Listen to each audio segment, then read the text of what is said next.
Bon, bonsoir à tous. Je crois qu'il y a encore quelques-uns d'entre vous perdus dans les couloirs.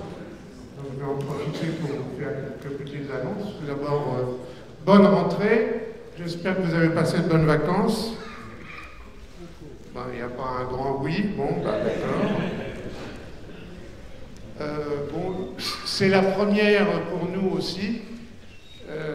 C'est quoi tous ces gens qui rentrent par le haut, là, et qui ne se sont pas pointés? Oh, Daniel, elle ne va pas être contente. Hein, Daniel, tu laisses rentrer les gens par le haut? Comme ça? Hein, les risquilleurs? Bon, il faudra donner votre nom en sortant, hein, qu'on coche, parce que, évidemment, la salle était réservée archi pleine. Bon, alors je sais bien qu'il y a 20% qui ne viennent pas, qui ne se présentent pas sans prévenir. Il y en a beaucoup qui préviennent, hein, c'est gentil. Je voudrais voir si le pourcentage, il variait, et dans quel sens il varie. Bon, comme c'est la première aujourd'hui, j'espère qu'il n'y aura pas trop de problèmes. Bon, problème technique, il semble que notre ami François l'ait résolu. Et qu'il n'y a pas eu trop de difficultés pour vous. Alors bon, il n'y avait pas de panneau. Pour la prochaine fois, on mettra des panneaux, hein, parce que c'est pas facile. Je voulais... Alors, voilà. Comme toujours, il y a une vidéo directe. Alors, il y a une amélioration par rapport à la salle de télécom. C'est que maintenant, on a une meilleure qualité. On est transmis vraiment en direct par le CNAM. On a le conférencier et les slides côte à côte sur la transmission, sauf pour notre ami François, parce que comme il n'était pas au courant, moi non plus je n'étais pas au courant, il n'a pas la clé avec toute sa présentation pour pouvoir le transférer sur le PC du CNAM. Donc, pour aujourd'hui, ça sera comme d'habitude. Alors, vous voyez, les adresses qui sont données là, ce sont les adresses comme d'habitude sur YouTube, mais à partir de la prochaine fois, vous aurez l'adresse du CNAM pour voir en direct vraiment la conférence en meilleure qualité. Je la mettrai sur mon slide. Alors, tac. Je confirme qu'il faut rentrer par la porte rue Saint-Martin et non pas par le musée. Il y avait une petite inconnue, des gens se posaient des questions. Donc on peut rentrer par la porte Saint-Martin, de la rue Saint-Martin. Alors les prochaines, je vais m'asseoir, tiens, allez, ça ne coûte pas plus cher. Les prochaines conférences de la SAF, donc vous savez que la prochaine, ça sera avec Jean-Pierre Luminet, qui va nous parler de Hawking. Les réservations commencent à partir de demain matin 9h. Je me doute bien qu'à 11h, elles seront déjà pleines. Donc, j'essaierai vraiment d'obéir à 9h, pas d'ouvrir plus tôt ou plus tard, pour que ceux qui tiennent vraiment à voir Jean-Pierre puissent s'inscrire. La dernière fois qu'on a fait ça à Télécom, les gens ont fait la queue jusque dans la rue. Et les gens étaient assis sur les marches, sauf qu'ici, c'est un peu plus difficile. Donc après, on va fêter les 100 ans de l'UAI, l'Union Astronomique Internationale, et c'est Jean-Louis Bougeret qui va nous parler d'un célèbre astronome qui s'appelle Benjamin Bayot, qui a été le premier président de l'UAI. En décembre, on aura Philippe Coué, spécialiste de l'astronautique chinoise, russe, indienne, etc., mais qui va nous parler particulièrement des Chinois. Est-ce que la Lune sera chinoise? Moi, j'ai la réponse. Je peux vous dire oui. Et alors, les autres dates, je travaille sur des conférenciers donc pour les dates suivantes. Donc, vous voyez, c'est en principe le deuxième mercredi du mois, sauf en avril à cause de Pâques, c'est le 15 avril, ça doit être le troisième mercredi. Voilà. Donc vous avez noté toutes ces dates, j'interroge pas à la sortie, mais presque. Voilà. Alors il y a beaucoup d'autres conférences dans Paris, C'est normal, hein, c'est le début de la saison, c'est plein. Hein. Donc vous voyez, l'IAP c'est très intéressant, la synthèse des éléments légers, c'est complet. C'est souvent comme ça. Sinon, on fait une grande... je vais vous en parler après. Notez la date du 8 octobre, on fait un grand show à la Sorbonne. Je vous en parlerai. Qu'est-ce qu'il y a pour les gens de la SAF, la commission de cosmologie, le samedi 12 octobre. Oui, alors, bon, je n'ai pas tout compris, c'est pas grave. Bon, vous voyez aussi, moi je donne une conférence le 14 octobre. Vous savez que c'est le cinquantenaire d'Apollo. Et j'ai voulu faire un peu plus que ça. J'ai tellement donné de conférences sur les 50 ans d'Apollo, ça commençait, que j'ai voulu faire la suite. Vous savez que beaucoup d'agences spatiales veulent retourner sur la Lune, ou y aller sur la Lune pour ceux qui n'ont pas été, et on va voir un peu comment on peut retourner sur la Lune, aller vers Mars, aller peut-être vers les astéroïdes. Est-ce que la Lune est un avant-poste pour aller sur Mars ou les astéroïdes? Je vous ai préparé une belle conférence, donc si ça vous intéresse, c'est dans le cadre des conférences du CIS-PTT qui, eux aussi, ne peuvent plus retourner à Télécom.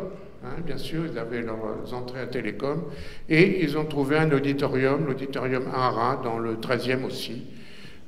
Voilà. Et qu'est-ce qu'il y en a encore? À l'Observatoire de Paris, Françoise Combe, mais elle ne tient pas beaucoup à ce qu'on fasse de la publicité parce que la salle est très petite. Mais pour les passionnés du Big Bang, elle va nous faire l'histoire du Big Bang sous son aspect donc historique dans la salle de l'atelier le 16 octobre à 14 h. C'est entrée libre, gratuite et obligatoire, mais il faut s'inscrire.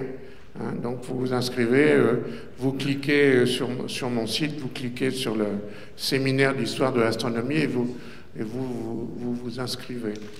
Je pense que ça doit commencer à être plein.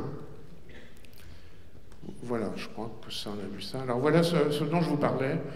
Le 8 octobre, dans l'après-midi, de 14 h à 20 h en gros, de 14 h à 20 h, on va fêter les 500 ans de la mort d'un grand génie, Léonard de Vinci, qui est mort en France, hein, vous le savez. Et on a réservé le grand amphithéâtre de la Sorbonne. Alors, ceux qui ne connaissent pas le grand amphithéâtre de la Sorbonne, ça vaut vraiment le coup, hein, rien que pour voir l'amphithéâtre, de vous inscrire et de voir cette pièce merveilleuse.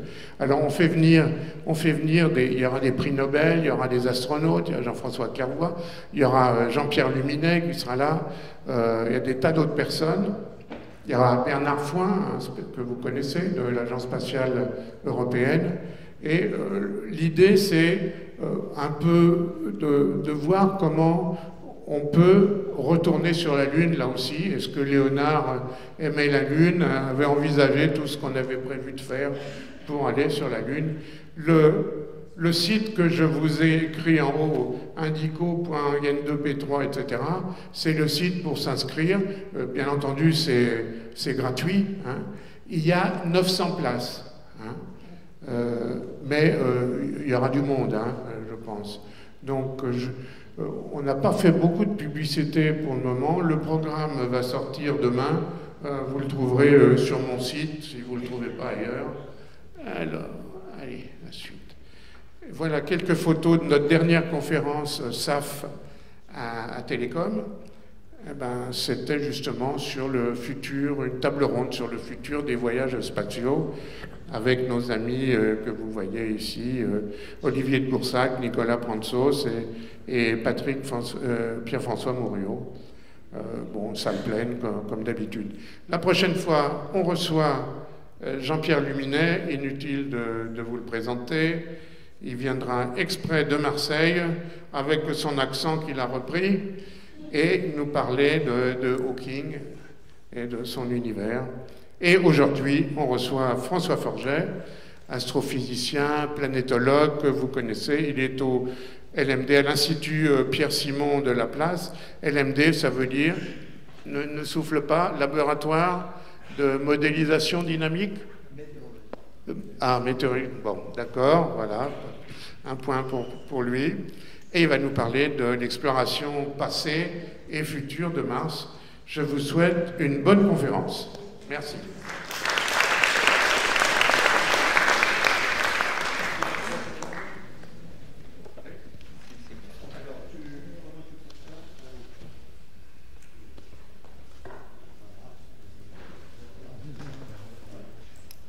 Bonsoir, merci beaucoup d'être venus si nombreux aujourd'hui. Je trouve cette salle formidable. Ça fait longtemps que je n'avais pas été à Télécom, mais c'est aussi bien, non? Alors, qu'est-ce qui se passe? Ça faisait longtemps que c'était... donc, je réalise tout d'un coup, en voyant tous ces regards aiguisés, que aujourd'hui, en fait, je suis bien à la Société astronomique de France. Et donc, je me rends compte que j'espère ne pas avoir fait une présentation trop grand public, mais j'essaierai dans mon propos de donner des détails. Et j'ai une présentation assez longue, mais je vais essayer d'aller assez vite pour qu'on puisse discuter ensuite. Donc aujourd'hui, je vais vous parler de Mars, vous parler d'exploration. Jean-Pierre vous l'a présenté, un petit peu des missions à venir, des missions robotiques à venir, et puis quelques transparents à la fin, quelques slides pour parler de l'exploration humaine, faire un petit point. Pas aussi détaillé peut-être que ce que fera Jean-Pierre dans exactement 2 mois, le 11 décembre, si j'ai bien compris. Je vais couper la lumière. Voilà. Donc, Mars. Alors quand je fais une présentation devant du vrai grand public, pas ici, je commence par dire Mars, bien sûr, tout le monde connaît. Pendant des années, on a observé Mars à l'œil nu, petite tache rouge. Après, on a regardé ça au télescope. C'est très difficile. Le télescope... Je suis ici à la Société astronomique de France, vous avez tous déjà regardé. On ne voit pas grand-chose, il faut être honnête. C'est joli quand on sait, mais c'est pas facile de comprendre ce qui s'y passe, surtout quand il y a une tempête de poussière comme l'été dernier.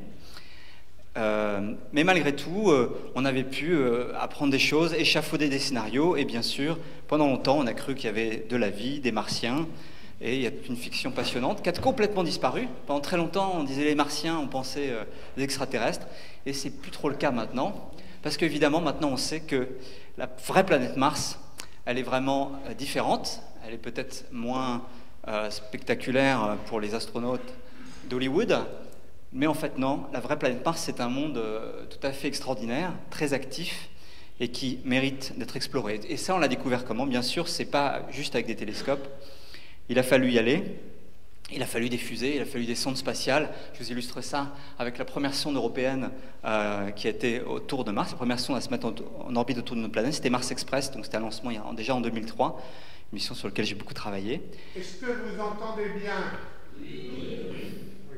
Oui. Et puis voilà, on a eu de très nombreuses missions, encore aujourd'hui, donc vous avez un petit panneau dont je vais me servir pour vous décrire un petit peu le passé et l'avenir de l'exploration. Encore aujourd'hui, donc après les premières missions des années 70, Mariner 9 et Viking, il y a eu aussi les missions des survols dans les années 60, les grandes missions qui ont découvert le vrai Mars, Mariner 9 et Viking dans les années 70, puis le renouveau dans les années 90, Mars Global Surveyor, Spirit, Phoenix, tout ça. On arrive maintenant à quand même 6 satellites en orbite autour de Mars, actifs aujourd'hui, qui observent Mars sous toutes les coutures, à toutes les longueurs d'onde, si vous voulez. Vous avez le robot Curiosity qui est actif, Spirit, Insight dont je parlerai tout à l'heure, et puis Opportunity, je l'ai laissé là, un peu par nostalgie, même si, comme vous le savez, il est mort de sa belle mort, c'est-à-dire tué par une tempête de poussière sur Mars à l'été dernier, il y a un peu plus d'1 an. Alors, que nous ont appris toutes ces missions? Je me suis senti obligé de faire un petit résumé, quand même, me remettre un peu dans l'ambiance. Qu'est-ce que c'est que cette planète Mars? Alors, comme je l'ai dit tout à l'heure, toutes ces missions nous ont montré que Mars était une planète très active, par bien des aspects aussi riches au niveau de sa géologie, de sa climatologie que la Terre. Et c'est d'autant plus intéressant qu'il y a beaucoup de points communs. Comme vous le savez, même si vous avez une atmosphère beaucoup plus fine, on a une atmosphère près 100 fois plus fine, 6 hectopascales à la surface, essentiellement du dioxyde de carbone, on est 1,5 fois Mars n'est pas juste à côté de la Terre, hein, comme sur ce schéma, mais elle est 1,5 fois plus éloignée du Soleil que la Terre. Et donc elle est un peu plus froide, mais par ailleurs, il y a beaucoup de points communs. L'obliquité, hein, l'inclinaison de l'axe de rotation par rapport au plan de l'orbite est de 25 degrés 2 par rapport à 23 degrés 5 sur Terre, c'est-à-dire que le cycle des saisons, même si l'année est un peu plus longue, est quasiment le même. La durée du jour, c'est 24 heures 40 minutes, donc on a vraiment, quand on travaille sur Mars, entre guillemets, ou quand on l'étudie, on retrouve tous ces repères. Et même au niveau scientifique, le fait que la rotation soit presque la même fait que la force de Coriolis qui contrôle la circulation atmosphérique, tout ça, c'est très similaire. Et donc on retrouve à peu près les mêmes phénomènes. Alors de même que sur Terre, le climat est rendu complexe par les nuages, les océans, la glace, on n'a pas d'océan sur Mars, c'est un climat hypercontinental. Par contre, on a d'autres phénomènes qui rendent la planète très active et compliquée. On a des tempêtes de poussière, comme on voit ici. Il se forme là, vous avez une dépression avec un front qui soulève du vent. La dépression se forme parce qu'on est au bord d'une calotte polaire de glace carbonique, donc l'atmosphère congelée. Ça, c'est très exotique par rapport à la Terre. On a aussi, comme c'est marqué ici, de la brume de glace d'eau. Et donc sur cette planète, on a toujours plein d'activités. Je vous rappelle que la température, alors typiquement la journée va être de l'ordre à la surface de 20 degrés. Par contre, la nuit suivante, la température va descendre à moins 80. Et puis dans les régions polaires, comme on voit ici, là on est au printemps, toute une partie de la surface est recouverte de glace carbonique. La glace carbonique est toujours autour de moins 135 degrés. Alors, souvent on pose la question, est-ce qu'il y a de l'eau sur Mars? Tout le monde sait la réponse ici, mais on me pose la question. Et effectivement, il y a beaucoup d'eau sur Mars. Ne serait-ce que tout au nord, vous voyez ici cette grosse calotte qui fait à peu près 1000 km de diamètre, c'est la calotte polaire nord, qui chaque été est exposée au soleil, la vapeur d'eau se sublime, et vous avez tout un cycle hydrologique avec transport de la vapeur d'eau, l'eau va se condenser pour former les nuages que vous voyez là. Et c'est ainsi que, autour, par exemple, des grands volcans comme Olympus Mons, le grand volcan du système solaire, 28 000 mètres de haut par rapport à la base, eh bien, toujours une formation de nuages, en tout cas pendant une bonne partie de l'année, à la période la plus humide. Et puis, dans bien des endroits, ici, c'est une image de la surface prise par la sonde Viking 2 en 48 degrés nord, dans les années 70. 48 degrés nord, c'est exactement la latitude du CNAM. Et vous avez là, chaque automne, hiver et printemps, du givre qui se forme. Ce n'est pas du givre carbonique. Le givre carbonique, la neige carbonique est plus au nord, mais c'est du givre de glace d'eau. Donc on a beaucoup d'eau, dans le sous-sol, je n'en parle pas, dans l'atmosphère, sous forme de nuages, du givre dans toute une partie de l'année, sur toute une partie de la planète Mars. Par contre, c'est de l'eau toujours sous forme solide ou sous forme gazeuse. On n'a pas d'eau liquide en surface. On comprend pourquoi, hein. La pression est trop basse pour que de l'eau liquide puisse se stabiliser. On peut, en théorie, si on met un verre d'eau sur Mars au fond d'une plaine où la pression est assez haute, on pourrait avoir de l'eau liquide de manière temporaire, mais l'atmosphère est tellement sèche qu'elle va s'évaporer très vite et elle va surtout geler rapidement, bouillir si on est un peu haut. Bref, c'est très difficile parce que sur Mars, même dans les plaines où la pression est la plus élevée possible, le point d'ébullition va être autour de 2-3 degrés Celsius. Donc ça ne va pas être facile d'avoir de l'eau liquide. Bref, on n'a pas d'eau liquide. Alors il y a des spéculations. Tous les 6 mois, la NASA ou des collègues font une annonce en disant qu'ils ont trouvé des indices d'eau liquide avec du sel ou je ne sais quoi. En réalité, il n'y a vraiment pas d'eau liquide à la surface de Mars. Alors évidemment, c'est embêtant. Parce que sur Terre, la vie telle qu'on peut l'imaginer, telle qu'on la comprend, telle qu'on peut la détecter, eh bien la vie a besoin d'eau liquide. C'est même très simple sur Terre. Partout où il y a de l'eau liquide, il y a une vie active. Partout, même dans les nuages, des gouttelettes, même dans le sous-sol, partout. Quasiment pas d'exception. Et puis, par contre, dès qu'il n'y a pas d'eau liquide, la vie s'arrête complètement. Plus de reproduction, les bactéries ne vont plus manger, rien du tout. Donc c'est embêtant puisque ça veut dire qu'il n'y aurait pas de vie sur Mars. Et effectivement, tout indique qu'il n'y a pas du tout de vie à la surface de Mars actuellement. Mais ce qui rend Mars intéressant, vous le savez, c'est que ça n'a pas toujours été le cas.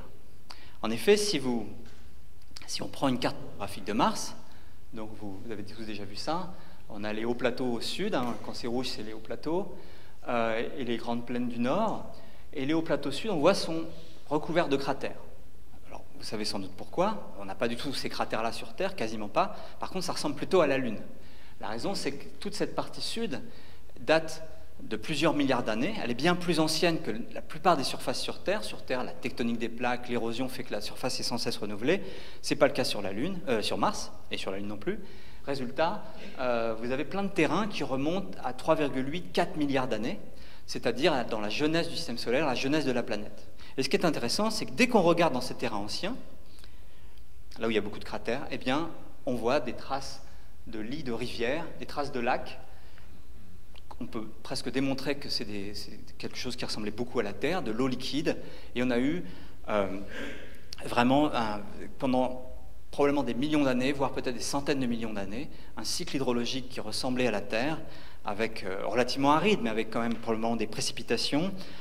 On voit aussi, quand on regarde la minéralogie, que des zones entières ont été altérées en présence d'eau liquide. On retrouve des argiles, par exemple, partout sur Terre, parce qu'il y a de l'eau liquide, mais c'est très rare ailleurs. Et donc, partout où on regarde, on voit que ces terrains anciens ont connu une époque différente. Mars devait être une planète vraiment très, très différente, il y a 3,5-4 milliards d'années. Alors ça, c'est passionnant. On a envie d'abord de mener l'enquête au niveau géologique. On aurait envie d'envoyer des paléontologues qui pourraient chercher des fossiles. Alors, on ne s'attend pas à trouver des coquillages, mais peut-être des bactéries fossiles ou des indices. Vous savez, peut-être sur Terre, on trouve des indices parfois visibles, les stromatolites qui ont été laissés par des accumulations de bactéries, des choses comme ça, et on rêve d'aller mener l'enquête là-dessus. Évidemment, c'est difficile. Il faudra envoyer, vous voyez là, on envoie un astronaute, il a un petit télescope dans la main, si vous regardez dans sa visière, il découvre une petite bactérie fossile, alors il est content. On aimerait bien faire ça. J'en parlerai tout à l'heure. Pour l'instant, c'est pas pour tout de suite. Donc en attendant, comme vous le savez, on envoie à la place des robots géologues pour mener l'enquête. On a d'abord envoyé à droite un petit précurseur, c'était le robot Sojourner dans le cadre de la mission Pathfinder qui a appris à la NASA à rouler, à se promener. Et puis on a envoyé cette double mission des Mars Exploration Rover, les MER dans notre jargon, donc Spirit et Opportunity, que vous voyez ici en développement au Jet Propulsion Laboratory, là dans la banlieue de Los Angeles, où on va tous souvent. Si vous voulez, c'est mieux comme ça. Et qui ont eu une mission, alors que leur mission initiale était prévue pour 90 jours, ont pu explorer, parcourir des dizaines de kilomètres et explorer les terrains anciens de Mars. Et puis plus récemment, donc là c'est une photo qui a été prise en juin 2011, pour un atterrissage qui était en août 2012, le rover Curiosity, un engin vraiment spectaculaire, il pèse presque une tonne, des roues impressionnantes, c'est vraiment un engin très impressionnant. Je peux le dire d'autant plus qu'actuellement JPL, il y a son petit frère Mars 2020 qui est en développement, et c'est vraiment impressionnant à voir en vrai. Donc on a envoyé ce robot géologue, vous avez tous déjà vu ces images, Curiosity qui explore le fond d'un cratère, le cratère Gale, qui contient plusieurs kilomètres de sédiments. Certains sédiments sont éoliens, mais une grande partie sont des sédiments lacustres qui ont été déposés en présence d'eau liquide.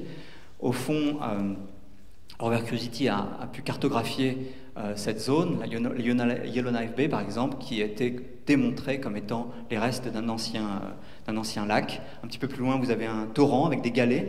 Il n'y a plus rien maintenant, mais c'était il y a quelques milliards d'années. Et puis, Curiosity remonte actuellement le centre du cratère, qui est donc cette accumulation de sédiments, le mont Sharp, et mène une enquête très intéressante sur tous ces sédiments, tout ce passé très ancien. Alors avant d'aller plus loin, j'aime bien raconter quand même que pour l'instant, je vous ai parlé de succès, toutes ces missions là que j'ai listées, c'est des réussites, mais il faut se souvenir que l'exploration de Mars, l'exploration spatiale en général, est une exploration assez difficile. Et pour vous illustrer ça, je vais vous raconter un peu mon expérience personnelle en partant du début de ma carrière. Alors j'ai commencé moi comme ingénieur. Alors au début j'étais dans l'offshore, après j'ai travaillé au CNES, ingénieur au CNES. Le CNES m'a envoyé à la NASA. Et là j'étais dans une équipe qui avait l'essentiel de son activité, la préparation d'une énorme mission américaine qui s'appelait Mars Observer, qui a été lancée en 1992 et qui devait se mettre en orbite autour de Mars en août 1993. Donc vous la voyez ici au centre. Mission très impressionnante avec plein d'instruments qui devaient révolutionner notre connaissance. Quelques jours avant l'insertion en orbite, vous savez que quand on part de Mars, on met à peu près 6 mois, 8-9 mois pour le cas de Mars Observer, et puis il faut rallumer les moteurs pour pouvoir freiner et se mettre en orbite.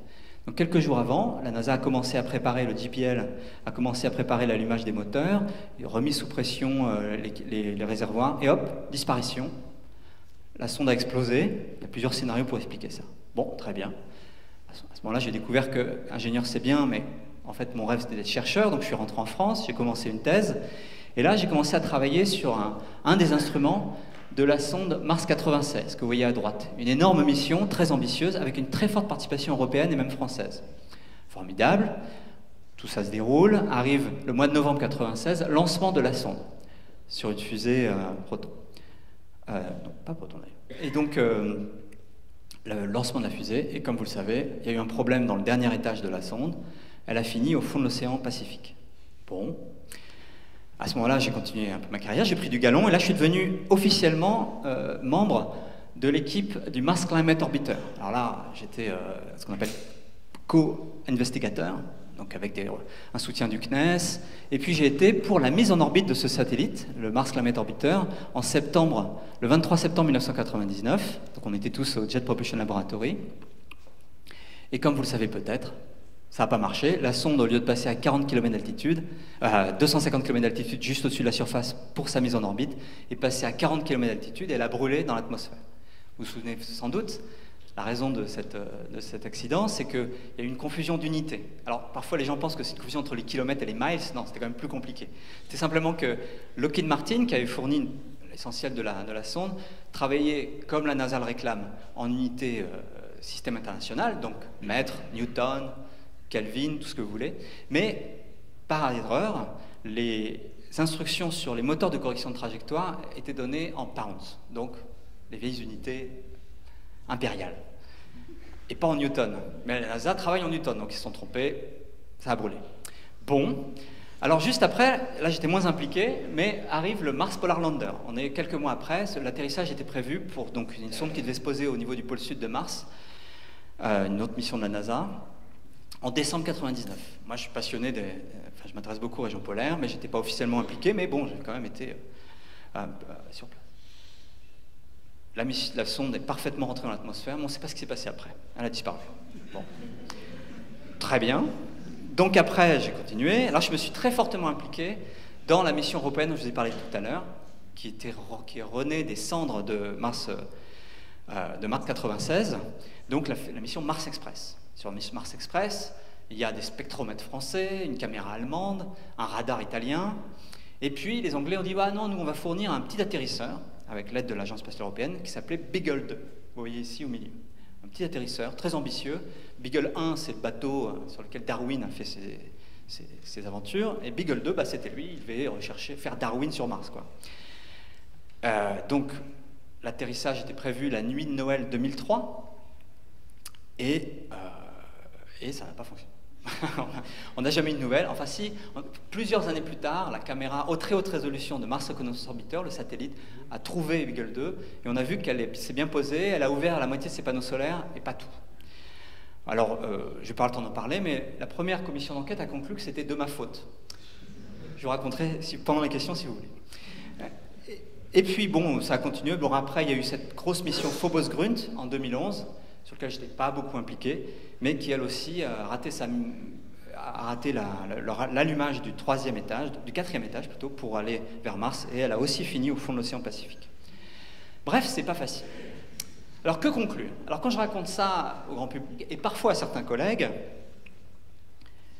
leur conclusion, c'est peut-être que François Forget serait peut-être un peu un chat noir. Mais non, la vraie raison, c'est que c'est vraiment difficile. Donc l'histoire que je vous raconte, en fait, elle est partagée par tous mes collègues qui ont un petit peu de bouteille. Ça marche pas toujours, c'est vraiment difficile. Le moindre erreur, je suis sûr qu'il y a des ingénieurs dans la salle, on peut pas tout tester, le contrôle qualité est maximum, mais c'est vraiment difficile, on paye cash le moindre erreur. Et d'ailleurs, je voudrais pour illustrer ça, vous raconter une dernière histoire que j'avais pas mise là sur ce tableau que j'ai constitué il y a quelques années. Je vais vous parler de le dernier échec en date, sur lequel j'ai énormément travaillé. C'était la sonde Schiaparelli, qui était donc cet atterrisseur de démonstration, pas très ambitieux scientifiquement, mais quand même, il y avait plusieurs instruments à bord, etc., et qui devait se poser donc en octobre 2016 à la surface de Mars dans le cadre de la mission ExoMars 2016. Donc quand même un bel engin de 577 kg. Voici des photos, la prise au téléphone portable. C'était à Turin, ça a été développé à Thales Alenia à Turin, puis ensuite intégré à Cannes. avant d'être envoyé depuis Baïkonour sur une fusée Proton. Tout s'est bien passé jusque-là. Donc, moi, j'ai beaucoup travaillé sur ce qu'on appelle l'entry, descent and landing, donc la phase d'atterrissage, parce que une de mes casquettes, c'est d'avoir des contrats avec ces agents, avec ces industries pour faire des calculs d'entry, descent and landing. Mais là, c'était pas de ma faute, vous allez voir. Alors, qu'est-ce qui devait se passer? Alors, pour rentrer sur... C'est pas facile de se poser sur Mars. Il y a quand même une petite atmosphère, mais c'est une atmosphère qui est trop fine pour vraiment freiner avec un parachute. Donc, on arrive toujours à 7 km/s, 21 000 km/h. On est protégé par un bouclier, comme toujours, comme sur Terre, comme Apollo. Et puis on freine au maximum. Alors Apollo, c'est facile. Une fois qu'on est à une vitesse subsonique, on ouvre un parachute et on se pose dans la mer. Sur Mars, on ne peut pas faire ça. L'atmosphère est trop fine. Donc il faut, une fois arrivé à peu près à 10-11 km, ouvrir un parachute, mais on est encore à une vitesse supersonique. Donc ce sont des parachutes très particuliers, très durs à tester. Ce sont des parachutes supersoniques. Et celui-là, donc là évidemment c'est une image de synthèse, a très bien fonctionné. Ok, on ouvre le parachute supersonique, c'était une première pour l'Agence spatiale européenne, enfin hors Beagle 2. Et puis ensuite, arrivé vers 1200 km d'altitude, il fallait larguer le parachute. On largue d'abord bien sûr le bouclier thermique qui est devant. Les 4 petits disques que vous voyez sont les antennes d'un radar. On allume un radar altimétrique pour mesurer la distance entre la sonde et la surface. Et puis, à peu près vers 1200 mètres, on largue le parachute. On allume les rétrofusées. Il y a un petit peu de chute libre. On allume les rétrofusées, 9 moteurs, hydrazine. Et puis, avec un système pas si compliqué que ça, on descend vers la surface. Le radar nous donne l'altitude. On annule la vitesse horizontale et verticale. Donc à peu près 1200 mètres à descendre, et puis quand on arrive à 2 mètres de la surface, on coupe le moteur, il ne faut pas toucher la surface, moteur allumé, parce que ça peut faire du dégât, et puis on se pose sur en anglais on dit crushable material, donc du carton, quoi, et boum, et on est à la surface. Voilà ce qui était prévu. Donc,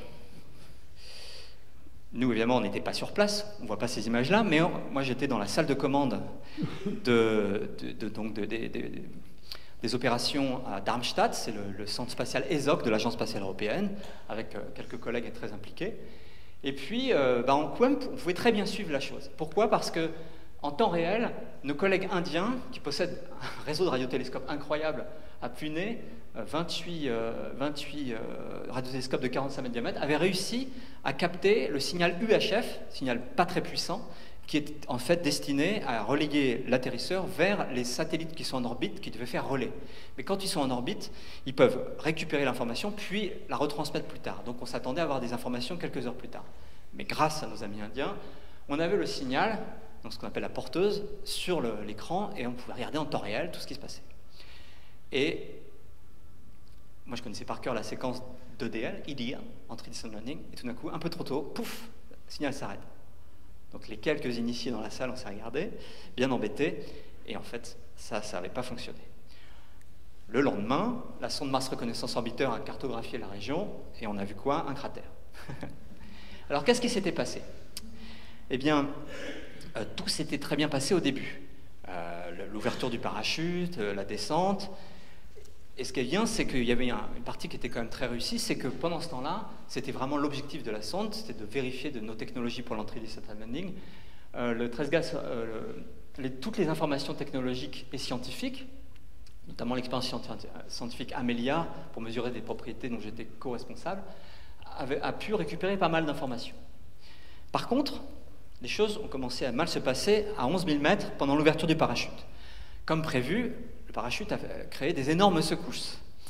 Ce qui s'est passé, c'est que, évidemment, sur un engin comme ça, le contrôle latitude est mesuré par une centrale inertie et un gyroscope. Ça s'appelle Inertie IMU, donc Inertie Unit. Et le gyroscope a mesuré ce très très fort mouvement de rotation.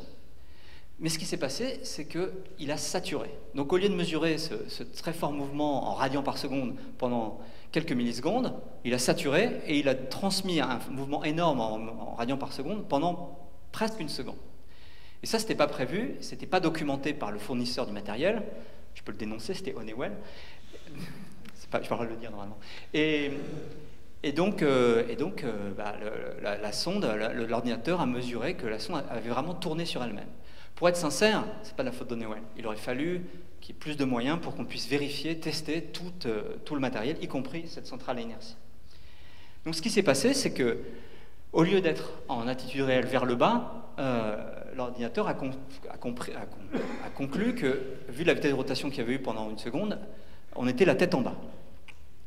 Ça n'aurait pas été trop gênant, sauf que, quand on estimait l'altitude avec le radar altimétrique, on mesurait la distance entre la sonde et la surface, corrigée, comme toute personne qui a fait un peu d'études, par le cosinus de l'angle d'inclinaison. Le problème, c'est que si vous faites le cosinus de l'angle d'inclinaison et vous pensez que vous êtes la tête en bas, ça vous donne une valeur d'altitude négative.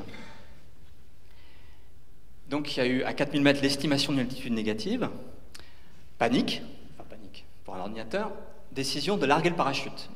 Largage du parachute, on a allumé les rétrofusées quelques secondes, mais comme on était toujours sous la Terre, on a éteint les rétrofusées et on est tombé de 3700 mètres. Donc crash.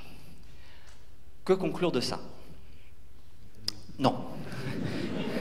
Non, la conclusion, encore une fois, c'est que c'est difficile. Bon, en l'occurrence, je pourrais développer qu'il y a quand même eu une faillite. Ça aurait dû réussir, une faillite humaine dans certaines procédures qui, à mes yeux, n'est pas...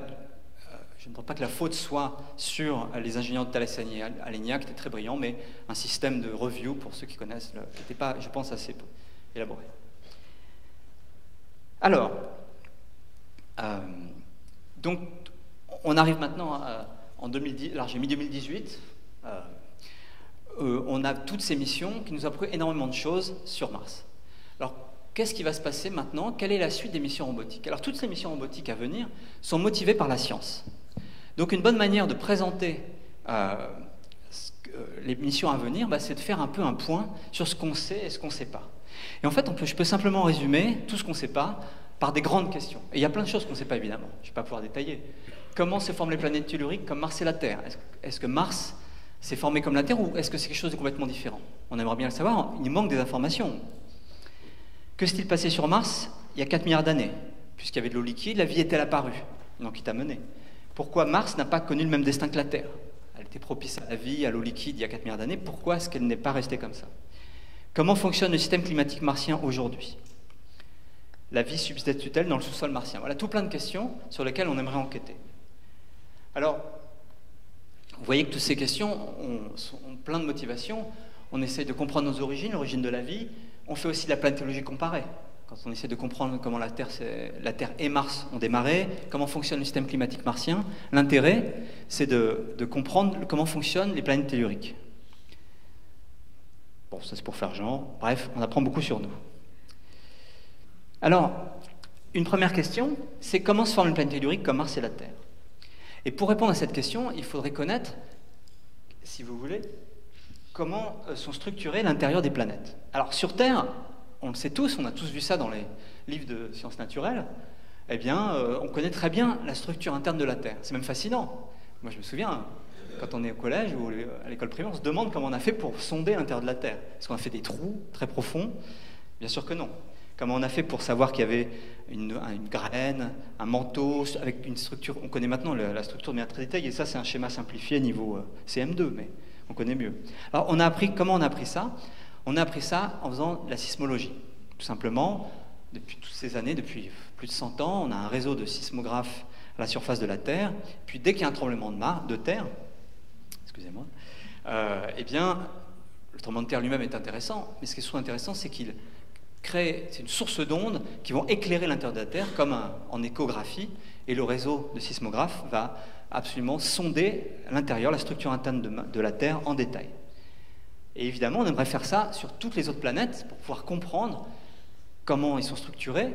Et en fait, la structure nous informe en détail sur les origines, comment se forme une planète tellurique. Il y a plein de questions qui se posent, je n'ai pas le temps de détailler, plein de questions qui se posent. Alors, on a fait de la sismologie sur la Terre, sur la Lune. Oups.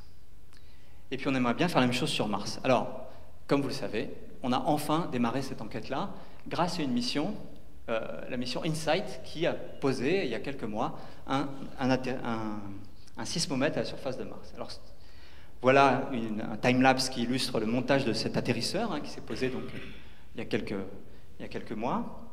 Ce qui est bien, c'est qu'à bord, vous avez un instrument, un sismomètre, et ce sismomètre a été vraiment complètement fabriqué en France, sous la direction de l'Institut physique du globe, là, qui est à côté de Jussieu, de l'autre côté de la Seine, par rapport à ici, mais tout près.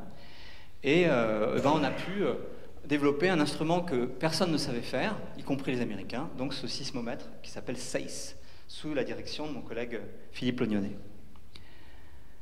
Alors donc moi j'ai la chance de participer beaucoup à cette mission, et donc tout commence le 5 mai 2018 avec le lancement de InSight.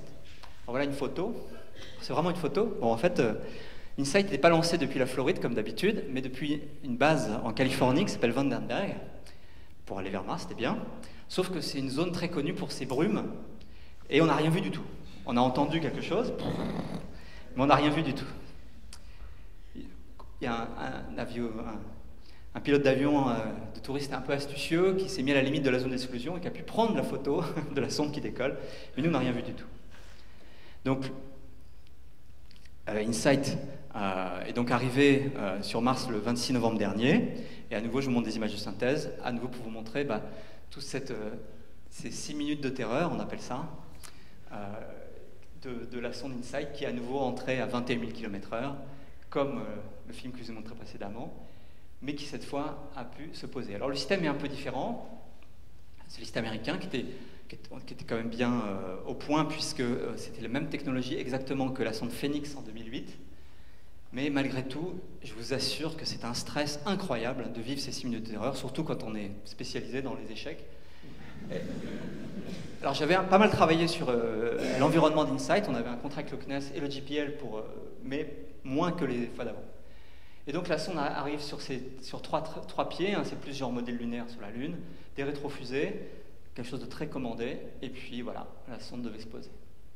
Alors je vais poursuivre le film pour raconter ce qui s'est passé après. Donc très rapidement, là dans les heures qui ont suivi, même les minutes, InSight a déployé ces panneaux solaires qui sont en forme d'accordéon, qui font quand même plus de 2 mètres de diamètre, c'est assez gros quand même. Et puis, dans les mois qui ont suivi, pas du tout les minutes ou les secondes comme sur ce film, un bras automatique a pris, ce que vous voyez là, c'est le sismomètre français, SAIS, et l'a posé à un endroit qu'on a choisi soigneusement pour donc mesurer les tremblements de Mars. Alors, si on le posait juste comme ça, il y a quand même du vent sur Mars. Il y a aussi des grands cycles, comme je l'ai dit, le cycle de température est extrêmement marqué, entre plus 20 et moins 80, entre la nuit et le jour. Même à cet endroit-là, on a vu que la température descendait à moins 95. Et donc, pour le protéger du vent et des grandes variations thermiques, on avait prévu de mettre un bouclier assez lourd, entouré de cottes de mailles. On a prévu. Ça s'est fait, hein, ça a été fait. Et on a pu comme ça protéger le sismomètre qui fonctionne maintenant à merveille à présent.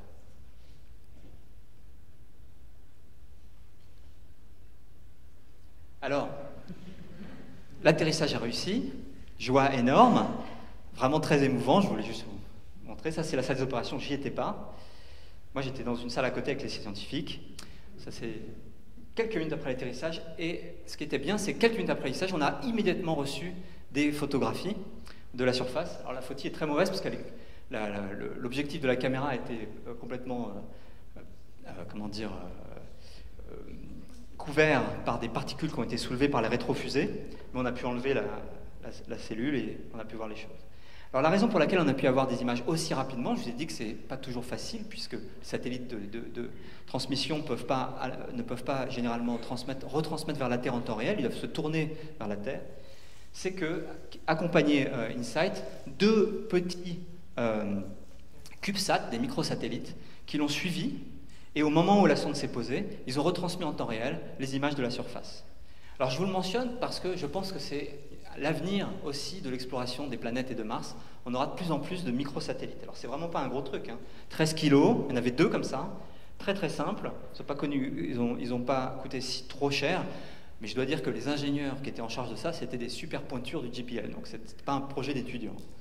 Donc 6 U pour ceux qui connaissent, c'est-à-dire ça doit faire 10 par 20 par 30 cm, donc un petit engin, et puis qui capturait l'UHF et relayait la bande X donc vers la Terre, c'est-à-dire le signal classique qui est récupéré par radiotélescope. Il y avait même une petite caméra à bord, là c'est une photo que j'ai prise avec mon téléphone portable, quelques minutes après l'atterrissage, c'était la conférence de presse avec, vous voyez, le responsable de la mission Bruce Banner. Et en temps réel, ils nous ont montré une photo qu'avait réussi à prendre ce CubeSat, qui non seulement avait un relais antenne, mais pouvait prendre des photos. Alors, c'est une caméra de pas très bonne qualité avec un petit panneau solaire, l'antenne, je veux dire, au premier plan. Donc, InSight est un grand succès. Vous avez ici les photos. On a pu, donc, je vous ai montré tout à l'heure les images de synthèse. Voici le sismomètre au premier plan. Le couvercle, ça c'est au début de la mission. Et puis, on a pu poser le sismomètre par terre, comme vous voyez là. Et puis, donc, doucement mais sûrement, le recouvrir du bouclier qu'on appelle WTS, des acronymes partout à la NASA. Ça doit dire Wind and Thermal Shield sur le sismomètre français. Alors, accompagnant le sismomètre, il y avait des mesures météo dont je m'occupe, et puis surtout un autre instrument, non pas américain mais allemand, destiné à mesurer la structure interne, la température interne, le flux géothermique, on appelle ça, de Mars. Donc l'objectif, je vais passer là, c'est vous avez un petit piquet, une taupe on appelle ça, mole, et puis il se auto-frappe sur la tête, c'est-à-dire que vous avez à l'intérieur un mécanisme qui, un peu comme quand vous plantez un piquet de tente, va inlassablement taper à l'intérieur pour que la sonde descende à l'intérieur de la surface. L'objectif, c'était que cette sonde descende à 5 mètres de profondeur. Tout le long du câble qui le relie au reste de la mission, vous avez des capteurs thermiques, et ainsi on aura pu mesurer le profil de température, et on a pu estimer que si la sonde est à plus de 2, 3, 4, idéalement 5 mètres de profondeur, on peut calculer, après un traitement assez important des données, le flux géothermique, c'est-à-dire en d'autres termes, mesurer l'intérieur de la température interne de Mars. Chose qu'on ne connaît pas du tout et qui est très importante pour notre compréhension du fonctionnement de Mars. Alors ça, c'est ce qui était prévu. Pour le coup, là, ça n'a pas marché. Ce qui s'est passé, c'est qu'on a installé, voilà, vous voyez une photo de l'instrument, vous avez à l'intérieur, en haut à droite, le môle prêt à descendre, il s'est auto-frappé sur la tête, et puis arrivé à quelques centimètres de profondeur, il s'est arrêté. Combien tu vas le voir à l'instant. L'engin est assez long, hein. Le môle il fait plus de 35 cm je crois, et il a dû pénétrer de 10-20 cm. Donc pendant des jours et des jours, on a martelé avec l'espoir de casser l'éventuel caillou qui bloquait la descente, et puis ça ne marchait pas. En désespoir de cause, on s'est dit, bon, on va soulever la structure qui est là, et on va regarder ce qui arrive au môle. Alors, ce qui est dommage, c'est qu'on ne peut pas enlever le môle et le mettre à côté. Quand on soulève, le câble se déroule, et on ne peut pas faire grand-chose. Alors ça a été fait, et vous voyez ici la photo une fois qu'on a retiré la structure attenante. Vous voyez le môle qui est là sur le côté, et ce que l'on voit, c'est qu'il est non pas bloqué par un caillou, c'est simplement qu'en tapant, il a fait le vide autour de lui. Le sable s'est écrasé, c'est visiblement un sable qui est extrêmement poreux, et vous voyez, si on appuie dessus, avec le poing, on enlève la main, et il va rester l'empreinte du poing, un peu comme dans de la neige. Et ça, c'était pas prévu comme ça, à ce point-là. Résultat, quand il a commencé à rentrer, il a écarté le sable autour de lui, et il n'y a plus eu de friction du tout. Ce qui fait qu'au lieu de s'enfoncer, rester bloqué par la friction lorsque la masse flotte remontait, il s'est mis à sauter sur place, sans aucune friction sur les côtés. Donc ça, on en était là juste avant ce qu'on appelle la conjonction. Jusqu'à il y a quelques jours, Mars était de l'autre côté du Soleil par rapport à la Terre. Et donc on va reprendre les opérations pour soulever ça. L'idée, c'est, vous avez vu qu'il y a un bras automatique, on va essayer de l'enterrer un peu pour renforcer la friction et pour qu'il commence à descendre. Et une fois qu'il sera descendu à quelques dizaines de centimètres, je pense qu'il pourra descendre jusqu'au bout. C'est pas un caillou qui le bloque, a priori, c'est le manque de friction. À suivre donc. Donc voilà, je ne sais pas si vous voyez mieux. Pendant ce temps-là, je voulais juste mentionner que le sismomètre marche très bien. On a eu un premier tremblement de Mars le 7 avril, un plus gros en mai, et puis on attend maintenant entre guillemets, le Big One, comme ils disent dans l'équipe, qui pourra éclairer l'intérieur de Mars. Pour l'instant, on éclaire la croûte, on apprend des choses sur la zone, le haut du manteau, mais pas encore l'intérieur. On en a plusieurs de taille moyenne, il nous faut un gros, et les gros, il y en a probablement un par an, quelque chose comme ça. Alors, je vais accélérer. Quelle heure est-il? Il est déjà très tard. Je voulais vous mentionner, toujours dans le cadre de ces questions, d'autres missions spatiales. Alors, à la question comment fonctionne le système climatique martien et la vie subsiste-t-elle dans le sous-sol martien, je voulais juste évoquer la mission du Trace Gas Orbiter, vous savez, celle qui transportait sur sa tête, vous voyez là-haut, Schiaparelli. Elle est arrivée, elle s'est mise en orbite autour de Mars en novembre 2016, mais elle a commencé sa mission qu'il y a un peu plus d'un an, parce qu'il y a eu une longue séquence qu'on appelle d'aérofreinage pour arriver sur l'orbite scientifique, donc pour séculariser l'orbite. Et puis on a maintenant des résultats très intéressants. Et cette sonde fait exactement ce que j'ai mentionné. À la fois, elle enquête sur l'atmosphère, d'où son nom Trace Gas Orbiter, mais surtout, elle est équipée pour détecter la présence de gaz traces très rares. En utilisant l'éclairage du Soleil, on observe le Soleil lorsqu'il se couche ou lorsqu'il se lève. Ça fait une source de lumière très puissante et grâce à des spectromètres très précis, on peut détecter s'il y a des gaz qu'on ne connaît pas pour l'instant, par exemple le méthane. L'idée, c'est que, en essayant de mesurer des gaz traces comme le méthane, comme HCN, peut-être le soufre, le SO2, je veux dire, on pourrait peut-être caractériser une activité volcanique uniquement en reniflant, si vous voulez, ce qui sort du sous-sol, voire même biologique, ce qui était quelque chose qui a été spéculé pour le méthane. L'idée étant la suivante, c'est que peut-être dans des aquifères profondes, là où la température est bien plus élevée qu'en surface, la glace fond, vous avez donc de l'eau liquide et peut-être des bactéries actives comme on a sur Terre en profondeur. Peut-être que ces bactéries, comme sur Terre, sont source de méthane.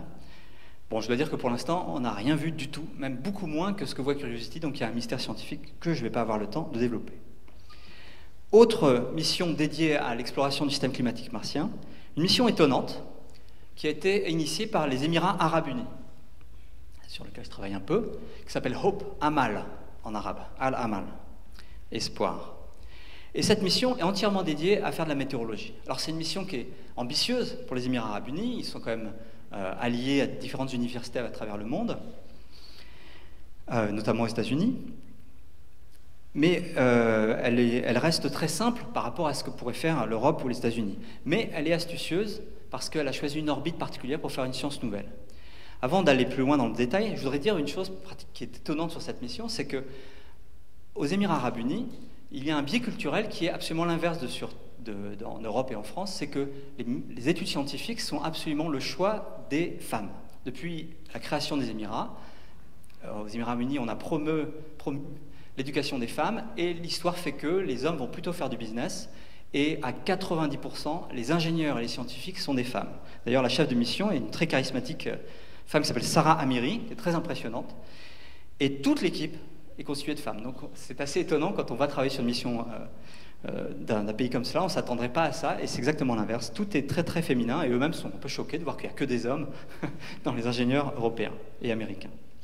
Bon, je ne vais pas vous détailler, c'est une mission assez classique, qui a une certaine ambition parce qu'elle est faite non pas par un industriel de renommée, etc., c'est fait plutôt avec des universités.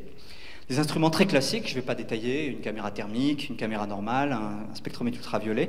Mais ce qui est original, c'est que pour faire une nouvelle science, pour répondre aux questions qui restent dans notre science du climat, eh bien, ils ont choisi de faire une orbite particulière. Au lieu de se mettre en orbite basse, de regarder toujours la même heure locale, ce que font la plupart des missions, hein, quand on prend une orbite polaire, on a tendance à regarder toujours la même heure locale, l'après-midi, etc. Ils ont pris une orbite un tout petit peu inclinée, presque équatoriale, très loin de Mars, de manière à ce que, eh bien, on soit, quand on est en bas de, vous voyez, c'est une orbite légèrement circulaire, je veux dire, légèrement elliptique. Quand la sonde est en bas ici, eh bien, on est quasiment en rotation synchrone avec la surface, en orbite marso-stationnaire, on dit aérostationnaire. Donc on va survoler le même point pendant 8 heures, ensuite on va remonter un peu, Mars va tourner sous le satellite, et puis on va redescendre et regarder un autre endroit. Et avec ce concept d'orbite, on arrive à observer, à cartographier entièrement l'atmosphère de Mars à toutes les latitudes, toutes les longitudes, toutes les heures locales, matin, après-midi, en une semaine. Et ça, c'est bien parce que ça répond à une grande question qui reste en suspens dans la climatologie martienne, c'est qu'on ne comprend pas très bien le cycle diurne sur Mars. Et ça bloque notre compréhension de certains phénomènes météorologiques. Et donc, grâce à cette orbite astucieuse, on va répondre à plein de questions. Alors, il reste ensuite l'énorme question sur Mars. Que s'est-il passé sur Mars il y a 4 milliards d'années? On a bien sûr commencé à enquêter là-dessus avec Curiosity, les robots, les satellites en orbite. Mais 2 missions en 2020, donc en plus de la mission des Émirats Arabes Unis, vont enquêter là-dessus. Vous avez un rover européen qui s'appelle ExoMars, et puis le très ambitieux rover américain qui s'appelle Mars 2020. Alors quelques mots là-dessus, vous connaissez peut-être déjà tous. Donc le rover européen ExoMars, un rover assez ambitieux, presque 300 kg, qui va être déposé, c'est quelque chose qui est fait en partenariat avec les Russes, déposé par un atterrisseur russe. Et puis ce rover, là c'est vraiment tout accéléré, a pour caractéristique d'être conçu pour non pas seulement enquêter sur les minéraux à la surface, mais faire un forage, donc un vrai forage avec une perceuse, dans le but d'aller prélever des échantillons à quelques mètres de profondeur. Alors quel est l'intérêt? L'intérêt, c'est qu'on pense à quelques mètres de profondeur pouvoir accéder à des molécules fossiles, des molécules par exemple organiques, voire biochimiques, qui auraient pu être déposées là il y a 3 milliards d'années, lorsque Mars était couverte d'eau, et qui auraient été préservées par rapport à la surface. En surface, on reçoit du rayonnement, la chimie de l'atmosphère est très agressive. On pense qu'à 2 mètres de profondeur, on va pouvoir récupérer des échantillons encore riches peut-être en molécules fossiles et enquêter sur ce qui s'est passé il y a 2 milliards d'années. Alors bien sûr, on a choisi un site d'atterrissage très ancien, dans lequel vous avez, ce sont des grandes plaines d'argile, formées il y a presque 4 milliards d'années, et on va aller forer là-dedans pour essayer de retrouver des traces fossiles. Donc ça, c'est un lancement en juillet prochain, dans quelques mois. Peut-être. On en reparlera si tu veux. Ce sera embêtant si on ne lance pas en juillet prochain.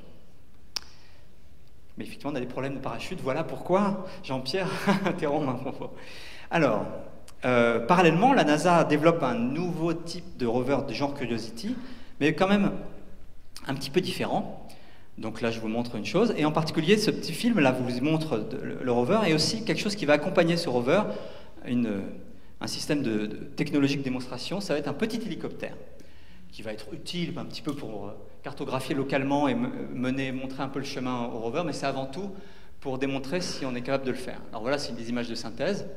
Comment on va faire un hélicoptère sur Mars? Donc on utilise la technologie des drones sur Terre, sauf que quand même il y a un challenge, c'est que l'atmosphère est peut-être 100 fois à 80 fois moins dense. Donc comment on s'en sort?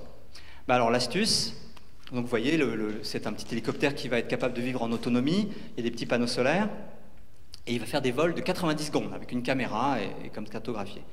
Donc là, ce sont des tests qui sont faits au GPL. Alors l'astuce pour pouvoir s'en sortir, d'abord on profite du fait que la gravité est à peu près 3 fois plus faible que sur Terre. Et puis surtout, même, d'accord, l'atmosphère est beaucoup plus fine, donc il faut des plus grosses hélices, mais par contre on peut faire tourner les hélices beaucoup plus vite. Et ça compense le fait que la densité est moindre. Donc là, vous avez une hélice qui fait 1,1 mètre de diamètre et elle tourne à 3000 tours minute. Donc c'est vraiment très rapide. Sur Terre, des pales de cette taille-là tourneraient peut-être 100 fois moins vite. Donc ça, c'est confirmé. Si vous vous intéressez au sujet, si vous regardez la caméra qui est en permanence au GPL dans la baie de montage de Mars 2020, l'hélicoptère vient juste d'être monté sous le rover, qui sera déposé et ensuite il ira s'envoler. Normalement, il est censé fonctionner 30 jours, donc ça ne va pas être toute la mission avec. Bon, je ne vais pas détailler ça, il y a une nouvelle charge utile, c'est-à-dire des instruments pour mener l'enquête sur ce passé de la planète Mars.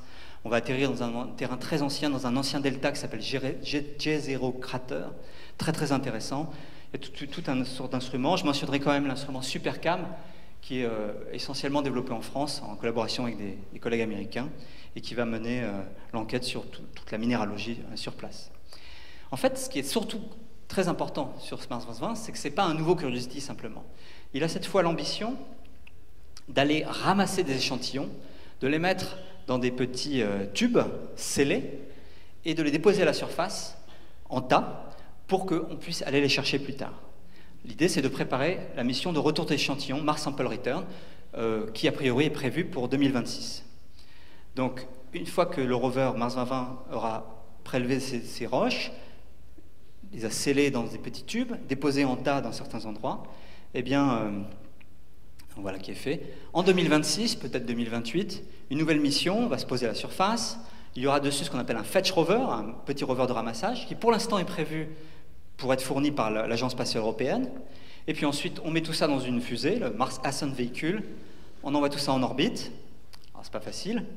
Et une fois que c'est en orbite, on largue le récipient, c'est une boule en fait, une sphère qui contient les échantillons, et puis un orbiteur de récupération va aller le capturer, rallumer les moteurs et retourner sur Terre. Pour l'instant, aussi cet orbiteur est prévu pour être fourni par l'Agence spatiale européenne. Alors c'est pas fait du tout, le CNES, nous les Français, on soutient ça avec vigueur, mais d'autres pays ne sont pas d'accord. On aura le fin mot de ce projet, est-ce qu'il va être financé en Europe en tout cas, à la prochaine réunion des ministres qui s'occupent de ça en novembre prochain. Alors l'intérêt de cette mission, c'est qu'on va récupérer des échantillons soigneusement choisis au fond d'un ancien lac, d'un delta, donc peut-être propice, on va voir ce qui s'est passé, les ramener, et là on va pouvoir les étudier avec les moyens qu'il y a sur Terre, qui sont littéralement 1 million de fois plus précis et sensibles que ce qu'on peut faire sur place, même si on arrive à faire des belles choses sur place. Et là on va pouvoir vraiment explorer, comprendre la minéralogie, comprendre éventuellement s'il y a une chimie prébiotique, voire une chimie biologique. Ça va être une mission très importante, c'est le Graal de l'exploration de Mars depuis de nombreuses années. Bon voilà, je vais continuer à faire le panorama très vite. En 2020 aussi est prévue une mission chinoise, qui est à la fois très ambitieuse et très classique. Voilà les images qui ont été diffusées, il y a un peu plus maintenant, mais sur le web il y a quelques mois. Donc une mission ambitieuse parce que vous allez avoir un satellite en orbite, un atterrisseur. J'étais encore une fois, c'est un peu ma spécialité, impliqué dans le calcul pour l'entrée. J'ai eu un contrat avec les Chinois qui ont envoyé des ingénieurs quelques semaines dans notre laboratoire. Ils ont confiance, ils ne sont pas au courant des problèmes précédents. Et donc, si tout se passe bien, l'atterrisseur va atterrir. Et puis, il y aura au-dessus un petit rover qui va aller se promener. Tout ça est très similaire, pour ceux qui connaissent, à ce qui a été fait sur la Lune. La mission Chang'e 4, je ne sais pas comment on dit en chinois, qui a atterri de l'autre côté sur la face cachée de la Lune en janvier 2019, et auparavant, celle qui avait atterri côté visible, où on voit la Terre, en 2013, qui avait un peu moins bien fonctionné. Mais donc, c'est des choses qui ont fonctionné. C'est pas facile d'atterrir sur la Lune. Espérons qu'ils réussissent à atterrir sur Mars. Et puis on suivra ça avec intérêt. Je pense que Jean-Pierre... non, vous avez une conférence sur ce sujet-là dans quelques semaines, je crois. Je suis sûr qu'on parlera non seulement de la Lune, mais un petit peu de Mars. Derrière, c'est pas fini. Donc non seulement vous avez Mars Sample Return, mais vous avez l'Inde qui a des projets assez ambitieux. Alors jusqu'il y a peu, c'était leur prochain projet.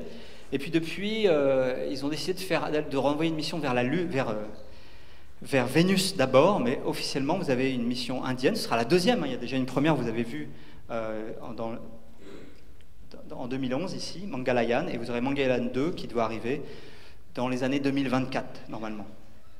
Vous avez aussi, non pas pour explorer Mars seulement, mais le Phobos, une mission cette fois-ci qui est vraiment confirmée, avec une date assez précise. Le Mars Moon Exploration, alors je ne sais pas le dire en japonais, c'est une mission japonaise avec une bonne participation française, qui devrait être lancée en 2024. Donc là, je vous montre quelques images de cette mission, qui a pour but vraiment de se poser sur Phobos, de faire plein de mesures. Mais évidemment, en étant juste à côté de Mars, il y aura un peu de science martienne. On va observer Mars, notamment avec l'instrument Macroméga qui est développé à Orsay, qui sera à bord de cette mission. Donc voilà, vous avez une vision là assez complète de tout ce qui est prévu jusque quasiment 2030. Il y aura peut-être, il y a des projets de mission qui sont encore en gestation, mais qui seront lancés par... On n'a pas beaucoup le temps de préparer ça, peut-être quelques satellites légers, notamment aux États-Unis, on essaye de faire quelque chose avant 2030, mais voilà pour ce qu'il en est pour les missions robotiques non habitées. Et puis bien sûr, la question se pose, Jean-Pierre m'a spécialement demandé, alors maintenant j'étais un peu long, de parler quand même des missions humaines. C'est une bonne question. L'homme sur Mars, quand est-ce qu'on ira sur Mars? C'est une bonne question parce que ça fait 50 ans qu'on dit qu'on va y aller dans 20 ans. Donc ça peut durer longtemps, comme ça. Et c'est vrai que ça fait 50 ans, 40 ans, qu'au niveau d'exploration humaine spatiale, il ne se passe pas grand-chose. Là, je vous ai mis tous les véhicules d'accès à l'espace qui permettent de rentrer sur Terre aussi, depuis de tout temps. Vous voyez que ça fait 40 ans qu'on est en gros avec le Soyouz, il y a des trucs avant. La navette spatiale depuis presque 40 ans, il y a eu quand même le Shenzhou, des taïkonautes chinois, et puis tout ça, on va en orbite basse, à 400 km, juste à côté, il y a la Station Spatiale Internationale, mais on est d'accord, tout le monde ici, on s'est complètement habitué à ce qu'il ne se passe plus rien d'autre. Alors les choses vont changer. Les choses vont changer puisque l'arrêt de la navette spatiale l'arrêt promis, l'arrêt du développement de la Station spatiale internationale ont dégagé des fonds aux États-Unis, ce qui a permis d'abord de remplacer la navette spatiale. Donc ça, il va y avoir donc 2 véhicules qui vont rentrer en activité. En théorie, c'était cette année, mais à mon avis, ce sera en 2020, qui sont fournis par SpaceX, le Crew Dragon, et puis par Boeing, le Starliner, le CST-100, qui devrait normalement lancer des humains. Donc ça va être un choc pour nous. On va avoir des astronautes avec des nouveaux scaphandres, être lancés sur des fusées nouvelles, avec des nouveaux équipements, etc. Et puis juste derrière, plus intéressant encore pour notre histoire, le développement d'une capsule d'un type nouveau, Orion, dans le cadre du projet maintenant qu'on appelle Artemis, qui a pour objectif non plus d'aller simplement jusqu'en orbite basse, mais au-delà. Donc tout ça a été lancé il y a de nombreuses années, c'était le programme Castellation. Ensuite, à l'époque d'Obama, il a été décidé de mettre le focus sur un retour vers Mars, mais sans mettre aucun moyen, donc de toute façon ça n'a pas fait grand-chose. Et puis maintenant, où est-ce que va ce projet Orion? Ce sera probablement vers la Lune. Alors, allié à Orion, je vous ai mis quelques images d'une capsule Orion qui a été développée, qui a été testée en 2014, elle a été lancée sur une grosse fusée, elle est retournée sur Terre, ça marche pas mal. Maintenant, il faut terminer son adaptation pour les humains. Et puis, associé à cette capsule Orion, vous avez une nouvelle Saturn V, une nouvelle fusée géante qui s'appelle le Space Launch System, qui, je dois dire, prend 3 mois de retard tous les ans, mais peu à peu, ça converge, vous voyez. Et donc, qui devrait être prête, je pense, en 2021-22. Jean-Pierre fait la moue. Non, ils mettent des moyens supplémentaires, là. Et donc, dans le but d'avoir un nouveau système, une vraie capsule genre Apollo, une vraie fusée genre SLS, et puis pouvoir aller ailleurs, donc d'abord vers la Lune. Donc le premier objectif, qui est affiché, qui est financé en grande partie, avec des contrats qui commencent à être passés, c'est de développer une cible pour cette mission Orion. Ce sera une première mini-station spatiale qui sera en orbite autour de la Lune. Avant on l'appelait le Deep Space Gateway, le Lunar Orbital Platform Gateway, maintenant on appelle Lunar Gateway ou Gateway. Donc je crois que ça va finir par Gateway ce truc-là. Donc le NASA Gateway, enfin NASA avec une forte participation internationale. J'ai oublié de mentionner, donc vous voyez ici cette petite station avec une capsule Orion qui arrive. La partie arrière avec les panneaux solaires, pour l'instant, pour toutes les prochaines missions, est développée en Europe, notamment en France. Donc c'est le module de service de la capsule Orion avec une forte participation européenne dans le même genre de partenariat que ce qu'on a sur la Station spatiale internationale. À peu près les mêmes partenaires, les Russes, les Japonais, les Européens. Enfin, tout ça n'est pas financé, mais en partie quand même. Et puis donc l'idée, c'est d'avoir une mini-station spatiale qui sera en orbite assez excentrique autour de la Lune pour apprendre à vivre loin de la Terre. Je ne vais pas vous détailler ça. Donc on imagine pouvoir avoir jusqu'à 4 personnels à bord, 4 astronautes. Dans la capsule Orion, il y a à peu près 4 places quand elle va loin. Elle peut aussi amener des astronautes, c'est jusqu'à 7 astronautes à la Station spatiale internationale. Et puis donc, voilà ce qui est financé, ce qui est vraiment dans les cartons, ce sur quoi travaille la NASA. Et puis on avait en tête qu'une fois qu'on serait bien installé en orbite autour de la Lune, on pourrait redescendre à la surface avec comme objectif, un objectif auquel personne ne croyait à la NASA, d'avoir un astronaute qui reste sur la Lune à nouveau à la surface en 2028. C'était le projet, jusqu'à ce qu'il y ait un événement, quand on est intéressé au fonctionnement de la NASA et du Congrès et de la Maison-Blanche, un peu hallucinant. En mars 2019, autour de ce qu'on appelle le Space Council aux États-Unis, le vice-président américain Mike Pence a annoncé que, par tous les moyens, désormais, il fallait que la NASA envoie une astronaute sur la Lune en 2024. Et là, tous mes collègues ont fait « Oh, what ?» C'est impossible. Bref, mais il insiste très fort, et c'est devenu maintenant, officiellement, le projet de la NASA de mettre un astronaute dès 2024. Donc à peine le Gateway sera prêt, il faudra aussi qu'il y ait un atterrisseur qui soit prêt. Vous voyez, c'est quand même ambitieux de faire ça. Et puis une astronaute, à votre avis c'est une femme, c'est une femme ça, qui ira se promener, donc un retour extrêmement accéléré. Au niveau technique, personne n'y croit, mais la motivation est forte.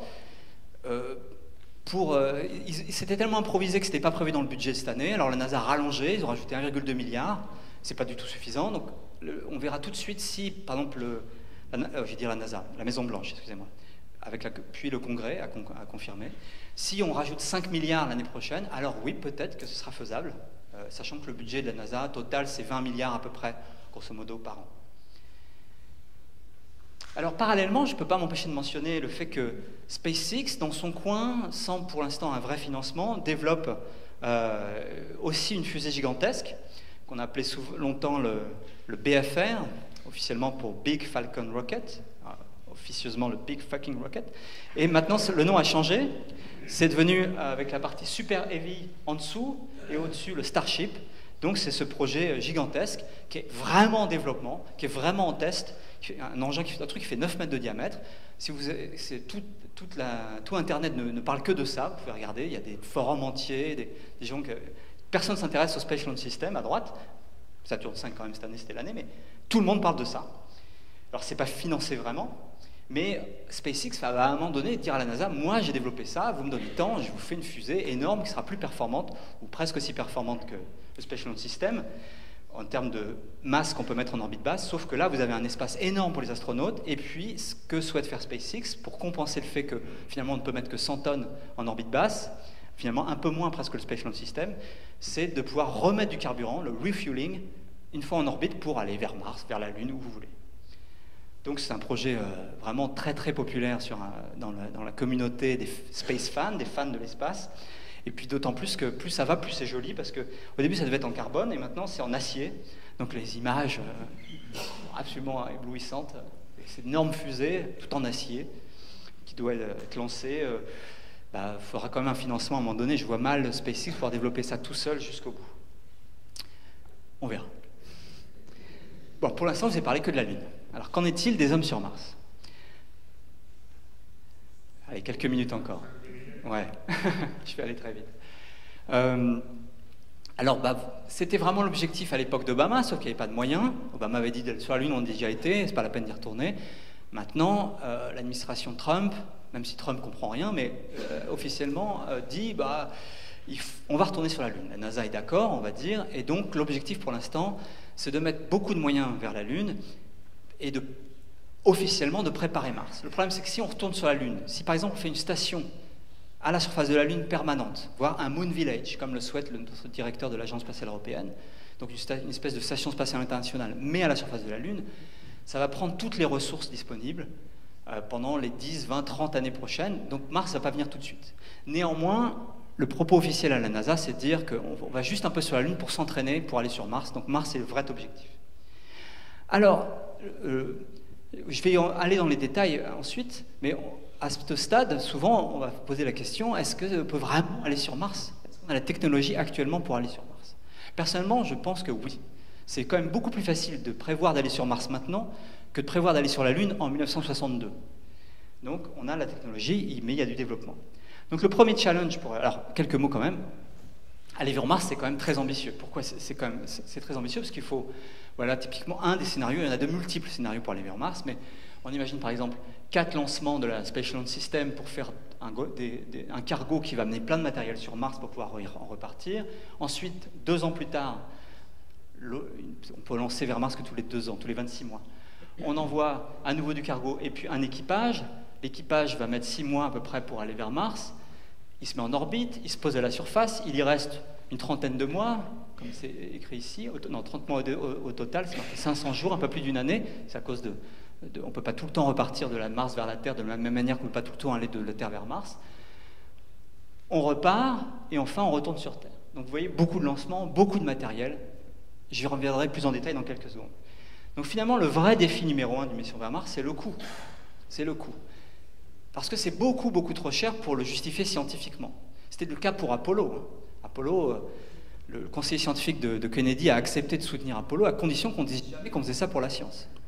Et Mars aussi, j'aurais du mal à expliquer à mes collègues physiciens, médecins, que la priorité des scientifiques, c'est de dépenser 200 milliards de dollars dans l'exploration de Mars.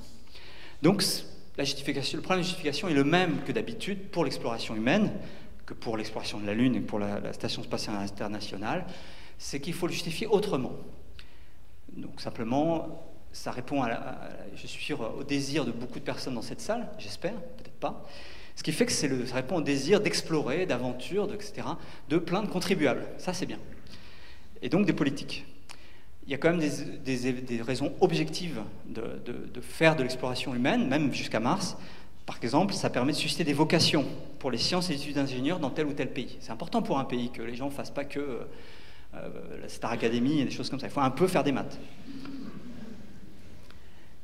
Ça peut aider au prestige national ou inversement, une motivation, c'est que ça favorise les coopérations internationales. L'exemple avec la Russie, pour la Station spatiale internationale, est quand même une grande réussite. Malgré les grands conflits, ça bosse tous les jours entre la Russie et les États-Unis.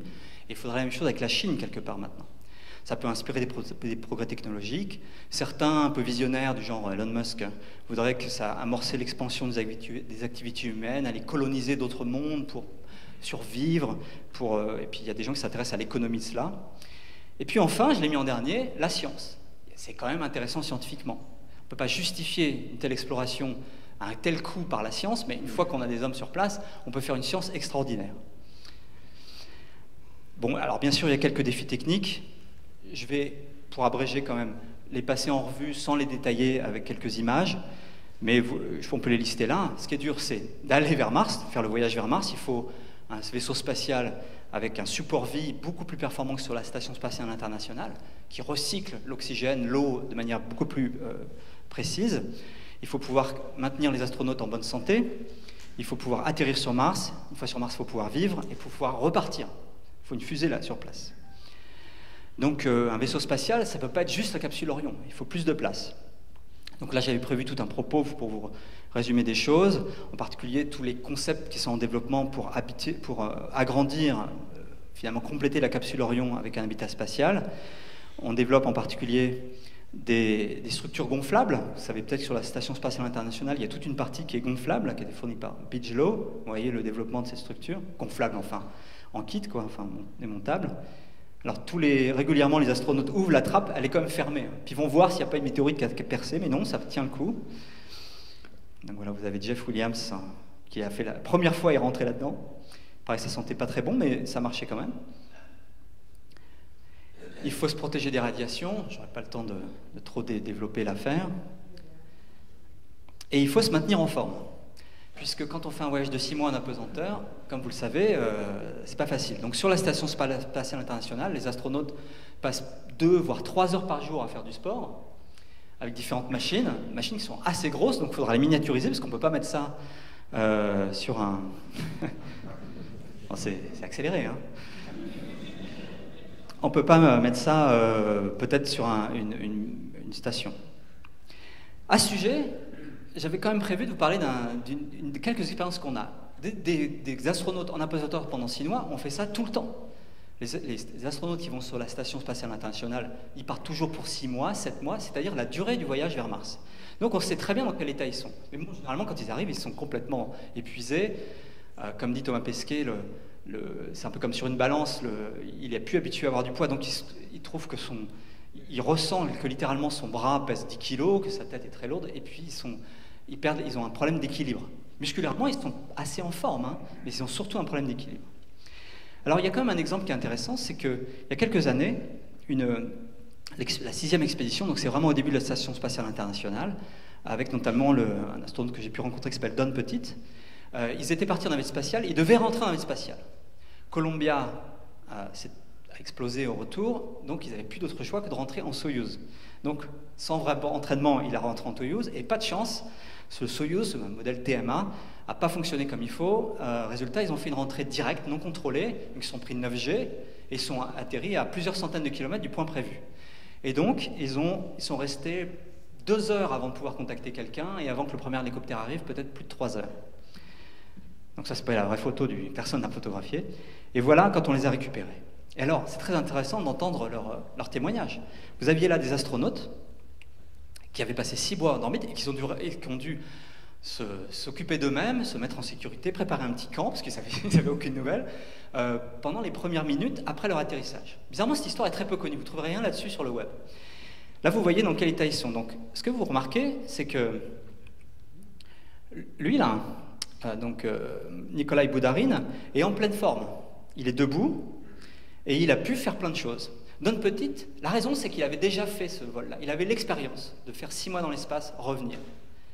Et apparemment, il semble que les gens qui ont déjà cette expérience-là sont capables de se relever et de quasiment travailler.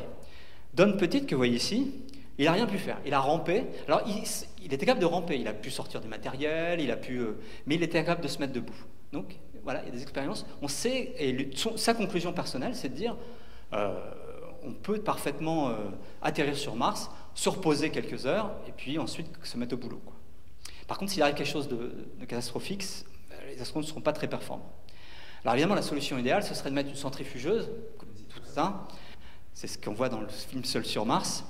Mais ça coûterait vraiment très cher. Il y a quelques idées de mettre le vaisseau d'un côté, puis une espèce de contrepoids de l'autre côté, puis de faire tourner le tout. Mais ce n'est pas pour l'instant dans les cartons. C'est vraiment très compliqué et pas encore vraiment développé. Alors d'autant plus que Seul sur Mars, vous avez un vaisseau spatial gigantesque. Si vous vous souvenez, il y a une immense salle de gym, alors qu'ils ont la pesanteur. C'est vraiment... Enfin, tout ça pour dire que cet immense espace qu'ils utilisent dans ce vaisseau spatial dans Seul sur Mars, je voulais m'en servir pour mentionner qu'on parle souvent de problèmes psychologiques, le fait d'être en isolement aussi longtemps, mais beaucoup d'astronautes, pas tous, hein, et beaucoup pensent que c'est pas si embêtant que ça.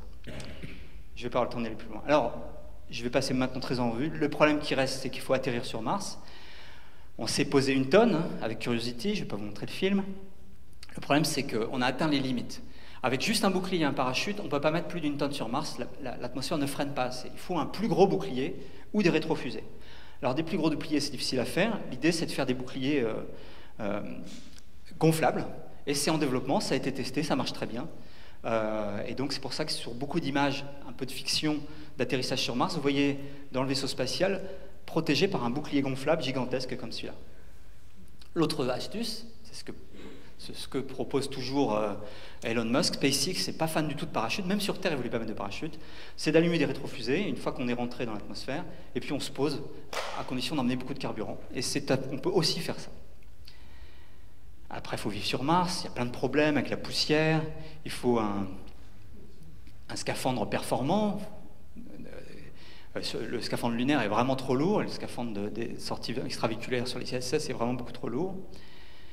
Et puis enfin, il faut revenir, et là c'est tout un défi, je suis sûr que vous le savez, mais le grand secret pour revenir, c'est de fabriquer le carburant sur place, en utilisant le CO2, en faisant des réactions chimiques et de l'énergie pour faire du méthane, de l'oxygène, et hop, on a du moteur, un carburant fusée.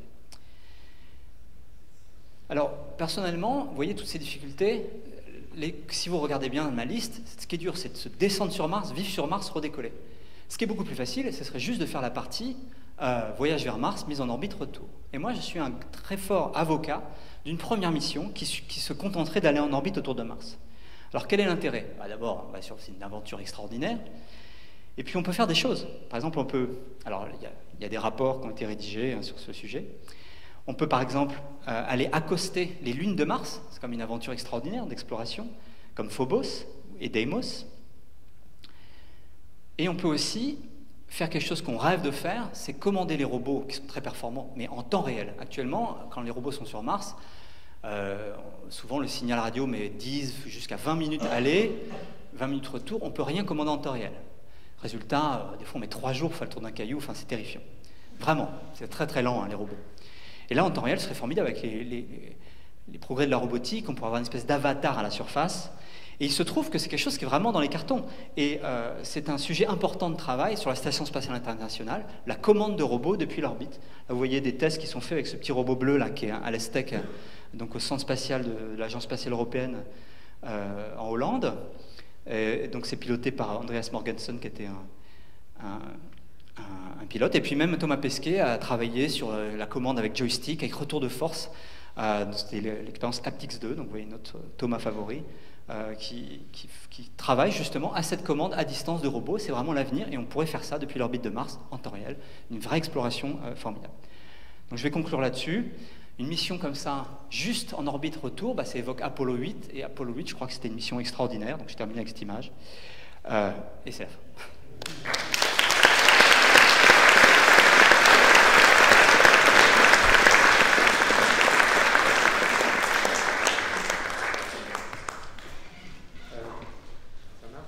Bravo Bon, merci François. Je suppose que vous avez des questions. Moi, j'ai un commentaire. Attendez, je vais rallumer un peu la lumière, là. Alors, moi, si je ne me trompe pas de bouton... Ouais, c'est ça, bravo. Le voyage vers Mars, en fait, tu as un peu occulté. Tu sais que je suis physicien nucléaire de formation. Les radiations, c'est quand même un sacré problème.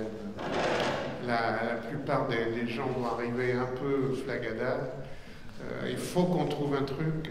Attends, je termine mon truc. Je me demande si la solution, c'est pas un saut technologique dans la propulsion pour aller vers Mars. C'est-à-dire diminuer les radiations, ça veut dire diminuer le temps pour aller vers Mars. Donc le problème qui est exposé là, c'est que effectivement, lorsqu'on n'est plus protégé par la stature de Von Allen en orbite basse comme dans la Station spatiale internationale, on peut recevoir des particules énergétiques, notamment venues du Soleil ou le rayonnement cosmique. Cosmique, oui. Et qui se peut effectivement, quand il y a vraiment des éruptions solaires, carrément créer des brûlures et tuer les astronautes en quelques heures, oui. Ou sinon créer des cancers à long terme. Alors, on a mesuré en détail ces radiations. Le problème, c'est qu'on a mesuré, mais on ne sait pas exactement, parce qu'il n'y a pas tant de radiations que ça, mais il y en a beaucoup d'énergétiques, et on ne sait pas tellement comment tester ça sur le cerveau humain, etc. Bon, là, il y a un vrai débat. Oui, il paraît qu'on perd un petit peu la mémoire. Alors, il y a des problèmes... un des grands sujets, c'est que on a peur... Alors, on a peur déjà que les gens meurent par brûlure, on va dire... Donc là, il faut se protéger derrière des réservoirs d'eau, voire des réservoirs d'hydrogène, c'est faisable. On a peur que le risque de cancer augmente énormément. Ouais.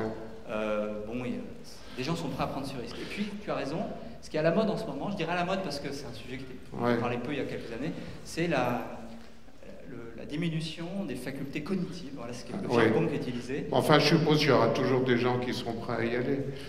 Non, mais ce qu'on a peur maintenant, littéralement, dans la dernière conférence que j'ai vue sur le sujet, c'est que les astronautes deviennent idiots et se disputent. Ils s'entretuent. D'accord.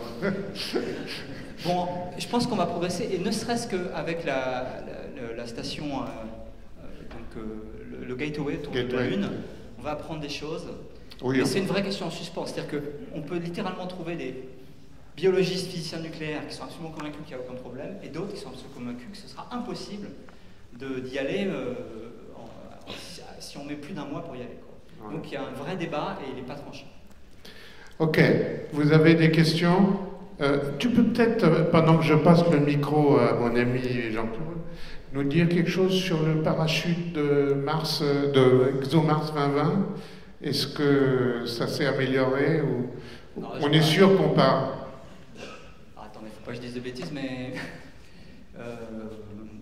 non, on n'est pas sûr qu'on part. Il y a des problèmes dans les tests qui ont été détectés. On a un nombre, est-ce que j'ai le droit de dire ça? Oui. On a un nombre limité de parachutes sous le coude, en réserve, on ne peut pas en faire d'autres. On a très envie de partir en 2020. Repousser le lancement en 2022 serait catastrophique. Et donc on est dans une situation très très désagréable où on a envie de prendre un risque pour des mauvaises raisons. Mais pour l'instant, lancement en 2020. Ok. Question. Oh bon, merci beaucoup là pour votre exposé. Il y a une espèce de paradoxe, puis on ne me donne jamais la réponse, alors je vais vous le poser. La Terre et Mars sont nés à peu près en même temps du même disque d'accrétion autour du Soleil. Bon, il y a à peu près 4 milliards d'années. Oui. On sait que Mars très rapidement a perdu son magnétisme, il a perdu son atmosphère, il a perdu beaucoup d'eau. Enfin bon, donc 1 milliard d'années après sa naissance, c'était terminé. On sait que la vie n'a pu apparaître que pendant ce premier milliard, et encore au début ça devait être un peu chaud. Bon. Le problème c'est que sur Mars, dans ce premier milliard après sa naissance, il y avait une tectonique des plaques, donc on ne trouvera rien de la vie, sauf à 350 km sous la surface. On ne peut pas trouver quand il y a une tectonique des plaques, je suis les cours de Romanovitch, c'est terminé, ça s'enfonce sur Terre, on ne peut pas remonter très loin parce que la tectonique des plaques a effacé la surface d'il y a 2 ou 3 milliards d'années. Il n'y a que 5 points sur le globe où il n'y a pas eu de tectonique des plaques. Comment fait-on pour aller chercher la vie alors qu'on sait que si jamais cette vie a eu lieu, c'est à 350 km sous la surface c'est pas à 2 mètres, hein, et a fortiori à 5 mètres. Alors, une réponse assez rapide. En fait, on ne sait pas du tout s'il y a eu de la tectonique des plaques, on ne pense pas. Ça a été évoqué à une époque quand on regardait les champs magnétiques, mais c'est tout à fait réfuté, je pense. Et puis surtout, qu'il y ait eu de la tectonique des plaques ou pas, ce que l'on sait, c'est qu'on a actuellement la moitié de la surface de Mars qui date de cette époque, qui est couverte de lits de rivières et de lacs. Et donc, si la vie est apparue, elle était dans ces lacs. Donc, on a absolument accès aux sédiments dans lesquels les traces de vie, enfin, on a accès au reste des lacs dans lesquels la vie a pu se développer. Rien n'a été enterré. Peut-être que ce qui était, je ne sais pas, imaginons qu'il y ait eu une tectonique des plaques très active il y a 4,3 milliards d'années. D'accord, cette époque-là, tout a été enterré. Mais c'est pas grave. Ce qu'on sait, c'est que ce qui était présent il y a 3,8 milliards d'années, 3,5 milliards d'années, les lacs et les rivières sont encore là, tous les sédiments sont là, il n'y a qu'à regarder. Donc, il n'y a pas de paradoxe. Voilà. Oui, bonsoir. Donc, merci pour l'exposé qui était vraiment génial. Et vous ne portez pas toujours la poisse parce que PowerPoint a bien fonctionné ce soir. Donc... Bon, moi j'ai une question, je voulais savoir, est-ce que ce ne serait pas plus simple de mettre donc une station en orbite et faire descendre les gens un petit peu comme on ferait sur Terre, hein, depuis cette orbite à Mars, et puis revenir, ce qui fait qu'il n'y aura pas tout ce matériel à emmener et tout ça. Enfin, je ne sais pas si ma question est claire, mais... Non, mais c'est bien ce qui est prévu. C'est bien ce qui est prévu, puisque effectivement, le vaisseau principal... qui est envisagé de ce type-là. Hein. Là, je vous montre le modèle Lockheed Martin. Non, c'est celui-là. Vous pouvez regarder, hein, il y a des documents sans fin là-dessus. Je vais y arriver. Voilà, celui-là. Oh, bah, je vous le mets en détail. Comment dire celui-là reste en orbite. Donc, ce qui descend à la surface, c'est juste une petite capsule. Et à la surface, par contre, on a installé préalablement, automatiquement, des habitats et une fusée surtout, qui a rempli ses réservoirs avant que les astronautes arrivent. Donc l'essentiel reste en orbite, bien sûr. Donc il faut une fusée pour redécoller, mais cette fusée, elle va juste se contenter de mettre les astronautes en orbite basse pour rejoindre ce vaisseau qui va rallumer ses moteurs et rentrer sur Terre. Donc c'est exactement comme vous l'évoquez. D'accord, merci. Encore bravo pour bravo pour cet exposé de cette passionnante aventure. Et j'ai une question qui est vraiment toute bête et toute naïve, hein, je ne suis pas un spécialiste. À propos des sismomètres, est-ce qu'avec un seul sismomètre, on a suffisamment d'informations précises, de qualité, ou est-ce qu'il ne faudrait pas plus, enfin je dirais au moins 3 ou 4, je ne sais pas, voilà. Merci. C'est une très bonne question que les plus grands spécialistes posent, surtout qu'on a longtemps, avec Philippe Lénonet, expliqué qu'il fallait absolument 3 sismomètres sur Mars pour faire du boulot, et c'était des projets qu'on a eus dans le passé. Néanmoins, c'est assez fascinant tout ce qu'on peut faire avec un seul sismomètre. La sismologie est une science très mûre, avec des outils incroyables, et en particulier, on arrive à apprendre beaucoup de choses avec un seul sismomètre. Un exemple, par exemple, si on a un séisme suffisamment fort, on va recevoir les ondes venues une première fois d'un premier séisme, mais les ondes qui sont parties dans l'autre sens, les ondes de surface, vont arriver de l'autre côté. Puis parfois, elles vont faire en plus. Et ce faisant, on va faire un sondage assez complet avec un seul sismomètre. Donc ce serait bien mieux d'en avoir 3, par exemple, pour faire de la triangulation et un sondage très complet 3D. Mais déjà, avec un, on peut apprendre beaucoup de choses, répondre à une partie des questions qu'on se pose, à condition d'avoir un tremblement de Mars suffisamment fort pour pénétrer à l'intérieur. Et puis, l'idée aussi, c'était de tester s'il y avait des tremblements de Mars, si ça avait du sens, pour peut-être, dans quelques années, mettre un réseau de sismomètres et faire progresser cette science. Mais c'était une bonne première étape d'en avoir un déjà.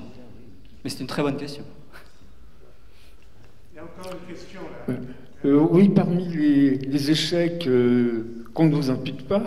Il y en a un qui m'a étonné, c'est la fois où, à la suite de vibrations, etc., l'engin s'est retrouvé complètement de travers et a cru, avec ses mesures radar, etc., qu'il était en dessous du sol ou dans une position bizarre.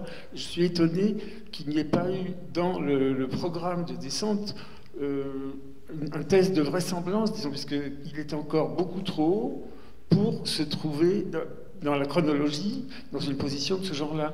Donc il me paraît très logique d'avoir prévu que de temps en temps, il y ait une correction d'assiette pour, disons, être sûr que ce n'est pas à la suite d'une mesure perturbée de ce genre-là qui décide de larguer le parachute, etc. Alors que s'il y avait eu quelqu'un à bord, si j'ose dire, heureusement qu'il n'y en avait pas d'ailleurs, il aurait pu se dire non, c'est pas encore le moment parce que on ne doit pas en être là.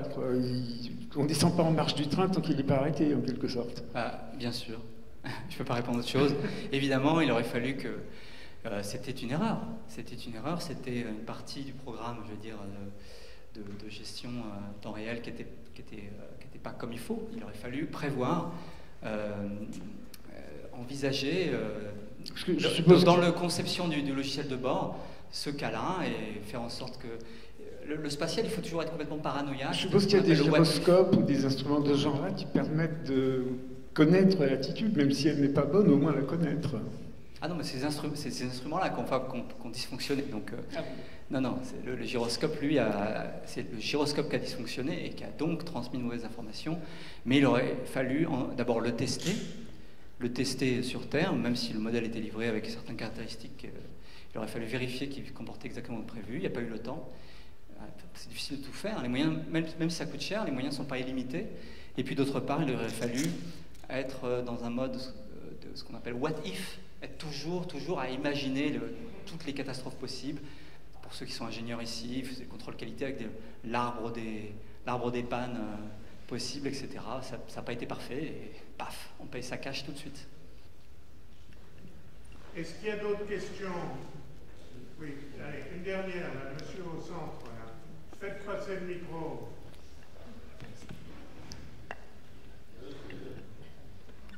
Bonsoir, merci pour l'exposé. Dans la continuité de l'histoire des sismomètres, est-ce qu'on peut imaginer que la mission, là où il y a un petit hélico, il pourrait aller en poser d'autres? Aller poser d'autres petits sismomètres plus ridicules, mais des micro-sismomètres? Non, parce que les micro-sismomètres, ça marche pas. Il faut quand même... il faut une sensibilité assez extraordinaire, en fait, pour pouvoir faire des bonnes mesures. Il faut être protégé. Et c'est ça que le développement de la mission InSight, avec le sismomètre, nous a vraiment appris, c'est que si on veut une sensibilité suffisante pour faire cette science, il faut un engin d'une précision incroyable. Donc le concept du micro-sismomètre, ça mesurera quoi? Les vents. Le petit micro-sismomètre sera secoué par les vents et puis il ne mesurera rien d'autre. Le VBB là sur InSight, donc le VBB c'est la fraction de frictiomètre, mesure des accélérations qui sont de l'ordre de la gravité qu'exerce Jean-Pierre sur moi. Hein. C'est 10 moins... Bon, c'est pas nul. Mais j'ai choisi Jean-Pierre avec... Oui. Mais enfin, c'est des mouvements qui sont une fraction de noyau. Enfin, c'est incroyable la sensibilité de cet engin, quoi. Donc c'est pas facile de faire de micro-sismomètres. Mais c'est une bonne idée. Merci. On a eu dans le passé l'idée de mettre des réseaux de sismomètres qu'on larguerait comme ça, etc. Mais on se rend compte que ce serait naïf, ce serait trop dur d'avoir cette sensibilité. Mais pourquoi pas? Écoutez, je crois qu'on va arrêter là. On remercie François. Bravo. 2020, ça sera vraiment l'année martienne. Donc je pense que fin 2020, plutôt 2021, il reviendra nous parler des résultats. Donc je vous souhaite un bon retour et peut-être donc au 9 octobre pour la prochaine conférence. Bonne soirée à tous. Merci.